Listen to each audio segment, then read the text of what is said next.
Next we have the underturn stroke. It's basically like making a U, but the only thing about this is you're doing the opposite of what we applied to the overturn stroke. You're going downward, then up. So that means you need to apply pressure going down, and as you're coming around, you need to lift up,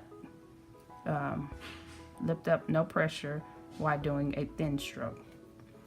So when we start at the top, down pressure, up, and if it helps you, that sometimes I have to lift up my pen and just reconnect while going up, which is very helpful too.